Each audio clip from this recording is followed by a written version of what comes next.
खाओगे वही तुम्हें मिलेगा। तो ये भागवत भी कल्प वृक्ष है, इसके शरण में जो तुम मांगोगे तुम्हें वही मिलेगा। धर्म अर्थ काम मोक्ष चारों फल को देती है श्रीमद् भागवत। चारों फलों की प्राप्ति होती है भागवत के श्रवण से। हे राजन, मैं तुम्हें भागवत श्रवण करवाता हूँ। सृष्टि क्रम का वर्णन सुनाया। जब प्रलय होती है तो दुनिया में सब तरफ जहां देखो वहां जल ही जल होता है। उसी अगाध जल में बट वृक्ष के पत्तों पर भगवान बालक बन के अपने ही पैरों का अंगूठा अपने मुख में डाल के चूसते रहते हैं।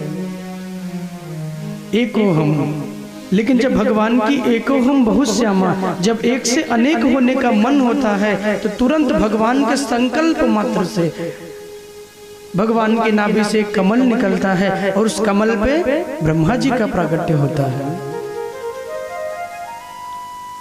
ब्रह्मा को लगा कि मैं क्या करूं, तो आकाशवाणी हुई तप कीजिए।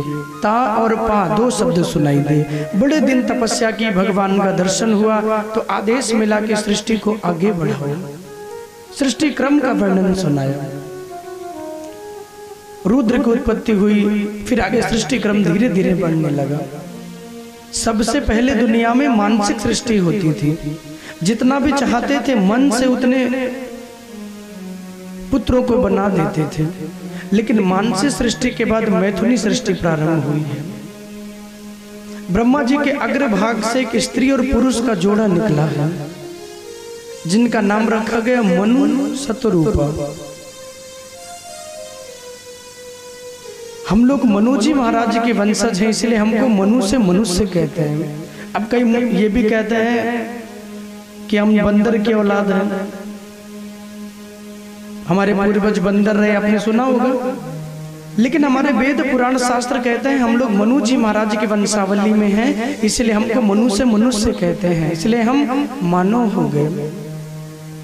उन दोनों का विवाह कराया मनु शतरूपा का। उनसे 3 बेटियां हुई, आकुति, देवहूति, प्रसूति, और 2 पुत्र हुए, प्रियव्रत और उत्तानपाद। आकुति का विवाह रुचि प्रजापति के साथ किया गया। देवहूति मैया का विवाह कर्दम मुनि के साथ किया गया, और जो प्रसूति सबसे छोटी है उनका विवाह दक्ष जी के साथ किया गया, दक्ष प्रजापति के साथ।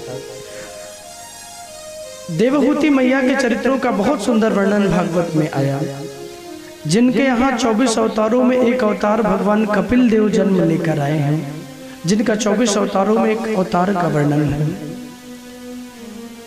जब देवहूति मैया और कर्दम जी का विवाह हुआ तो कर्दम जी आए तो कुछ दिन रहे, लेकिन फिर वो चले गए तपस्या करने। देवहूति मैया अकेले रह गई। बाद में ब्रह्मा जी उन्हें लेकर आते हैं, और जब दोनों संग में रहे तो उनसे 9 कन्याओं का जन्म हुआ। ये 9 कन्याएं और कोई नहीं, ये 9 कन्याएं नवधा भक्ति हैं। जिनके भी जीवन में नवधा भक्ति आती है उसके ही जीवन में भगवान पुत्र बन के आते हैं। भगवान को पाना है तो पहले नवधा भक्ति की आवश्यकता है। अब कहेंगे नवधा भक्ति क्या है, तो सुन लीजिए। श्रवणम कीर्तनम विष्णु स्मरणम पाद सेवनम अर्चनम वंदनम दास्यम सख्यम आत्मनिवेदनम। श्रवणम कीर्तनम विष्णु स्मरणम पाद सेवनम। पहली भक्ति है श्रवणम, भगवान का श्रवण किया जाए, कीर्तन किया जाए, स्मरण किया जाए, पाद सेवनम चरणों की सेवा की जाए, अर्चनम अर्चन वंदन पूजन किया जाए। अंतिम भक्ति है आत्मनिवेदनम। जो भगवान ने दिया है वो अपना नहीं समझना चाहिए। हे ठाकुर सब तेरा है, तेरा तुझको अर्पण क्या लागे मेरा। अंतिम भक्ति यही है आत्मनिवेदनम। सब कुछ भगवान को समर्पित कर दिया जाए, सब भगवान को समर्पण कर दिया जाए। तो नवधा भक्ति जब उनके जीवन में आई, यही 9 कन्याएं देवहूति मैया की नवधा भक्ति बन के आई हैं, तब इनके जीवन में भगवान का प्रागट्य हुआ। और 10वें पुत्र के रूप में भगवान कपिल देव पुत्र बन के आए हैं। बोले कपिल देव भगवान की जय। कपिल देव भगवान पुत्र बन के आए। जब पुत्र धीरे धीरे बड़ा हुआ तो एक दिन माँ को पता चला मेरा पुत्र भगवान का अवतार है। तो एक दिन मैया ने बिठाया कपिल देव भगवान को और बिठा के नीचे चरणों में बैठकर उनसे पूछती हैं कि हे पुत्र, आज मैं तुमसे कुछ पूछना चाहती हूँ। कपिल भगवान ने कहा मैया तुझे जो पूछना है तो प्रश्न कर सकती है। तो मैया ने प्रश्न किया है कि अगर भगवान मानव बना के भेजे तो मानव का कर्म क्या है, मानव को करना क्या चाहिए। जब भगवान मानव योनि में मनुष्य को भेजे तो मनुष्य का क्या कर्तव्य होता है।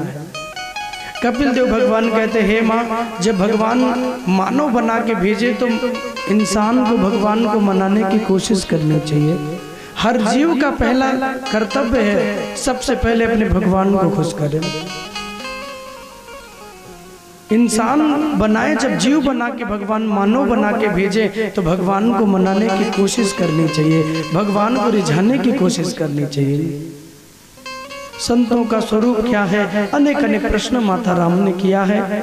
कपिल देव भगवान ने बहुत सुंदर प्रश्नों का उत्तर दिया है, सांख्य शास्त्र का निरूपण भी किया है। बड़ा दिव्य संवाद रहा है। प्रसूति जो सबसे छोटी है उनका विवाह दक्ष के साथ हुआ तो सती महारानी इनकी पुत्री बन के आई और उन्हीं सती मैया का विवाह भगवान भोलेनाथ से किया गया। जब सती महारानी का विवाह भोलेनाथ से किया गया तो गंगा के पावन किनारे सुखदेव जी महाराज कहते हैं कि हे राजन, सावधानी पूर्वक भगवान की कथा को सुनना, क्योंकि कल मैंने नियम बताए थे ना, कथा में वार्तालाप बिल्कुल नहीं होना चाहिए। कथा को सुने और कथा को सुन के कथा को अपने जीवन में उतारने की कोशिश करें। कथा सुनने के बाद जीवन परिवर्तित होना ही चाहिए। कथा सुन के भी अगर कोई परिवर्तन नहीं हुआ तो समझो आपने कथा ही नहीं सुनी। कथा श्रवण का ही मतलब है आपके जीवन से सनई सनई बुराइयां दूर हो जाएं, अच्छाइयां आपके अंदर प्रवेश करें और बुराइयां आपसे दूर हो जाएं। ये तो कथा श्रवण का नियम है। लेकिन एक दो दिन कथा में मन नहीं लगता, ये भी सत्य है, क्योंकि हमारे जीवन में पाप इतने ज्यादा होते हैं ना कि वो पाप हमें भगवान की कथा सुनने ही नहीं देते। महाराज वो कहते तू उठ जा, घर चल, तू यहाँ रहने के लायक नहीं है। नींद भी बहुत आती है, आलस्य भी बहुत आता है। कई लोगों में देखता हूँ हजारों आसन बदलते रहते हैं, आपने देखा होगा ऐसे लोगों को। आलस्य, नींद, प्रमाद बहुत आता है। बोले क्यों आता है? बोले जिनका मन कथा में नहीं लगता है, आलस से आया तो निद्रा देवी उसके ऊपर बैठ जाती हैं, उसे सुला देती हैं और उसकी जगह पे पूरी ठाकुर की कथा को सुन लेती हैं, पूरा आनंद लेती हैं। क्योंकि जब भगवान ने कुंभकर्ण को मारा तो निद्रा देवी ने कहा मुझे कोई स्थान दीजिए। भाई से सुलाती थी 6 महीना, तो अब कहाँ रहूंगी। राम जी ने कहा तो जहाँ पे बुराई हो वहाँ पे जाओ, चोरी हो वहाँ अपना डेरा जमाओ। निद्रा ने कहा नहीं, एक स्थान चाहिए। बोले कहाँ? बोले जहाँ हरि की कथा हो वहीं मेरा वास हो। भगवान ने कहा अच्छा मेरे भक्तों को सुलाने जाओगी? जो मेरे भक्त मेरी कथा सुनेंगे तुम उन्हें सुला दोगी? बोले नहीं नहीं प्रभु, जो कथा सुनेंगे उन्हें नहीं सुलाऊंगे। बोले फिर? बोले जिनको थोड़ा भी आलस्य आएगा उन्हीं के ऊपर बैठूंगी, उनको सुला दूंगी, बाकी तो सबको कथा का आनंद मिलेगा। क्या बोलना पड़ेगा? बाकी तो सबको कथा का आनंद मिलेगा। तो निद्रा देवी घूमती रहती हैं, तनिक भी जिनको आलस से आता है उसके ऊपर बैठ जाती हैं और तुरंत उसे सुला देती हैं, खुद सारी कथा सुन लेती हैं।